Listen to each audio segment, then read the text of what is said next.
Go आज चाहिँ पापा यहाँ रुखमा चढ्दैछ के भन्छ त्यो निकाल्नुको लागि गाईको लागि घाँस यहाँनिर छ हैन यहाँनिर छ अब चढ्दैछ यहाँनिर छ हैन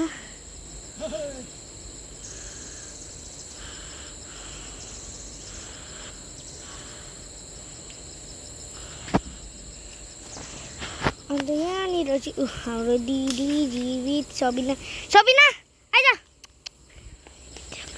यहाँ चाहिँ हाम्रो पापा चढ्दैछ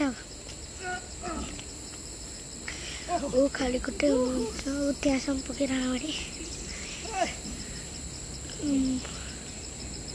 त्यहाँ दिदी छ अदुना सबिना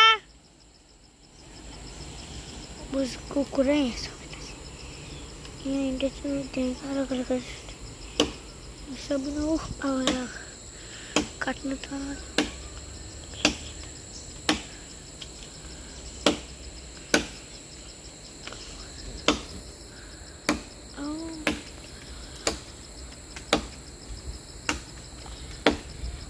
त्यस्तो पनि सेम अन्डु पनि त्यो तल चाहिँ के हुन्थ्यो अब पापा यहाँ काट्दैछ रुख अन्त अदुना जीवितहरू त्यहाँ मुनि खेलिरहेको छ तर यो तलको डल्लै बारी यो गौरी बाउको बारी होइन अन्त हो पर हाम्रो घर छ अनि यहाँबाट त्यो देख्नु सक्नुहुन्छ नेट हुन्छ नि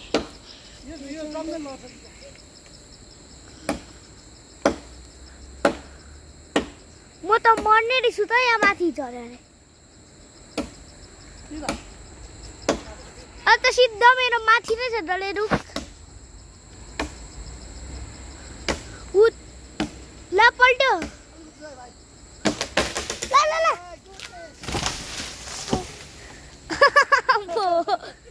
क्या दामी झरे यो रुख चाहिँ अहिले भर्खर होइन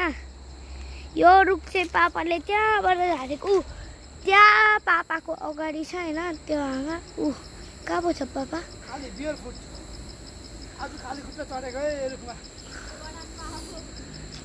यो देख्दैछ नि यो फेद पापाले पक्रिरहेको यो झराको अन्त त्यहाँनिर पुग्यो यस्तो झरेर अन्त यो कमिलाले चिन्यो के भयो सकेको उतापट्टिको गर्नु न यहाँ चाहिँ यो रुख झरेको यो हो सो बाई बाई।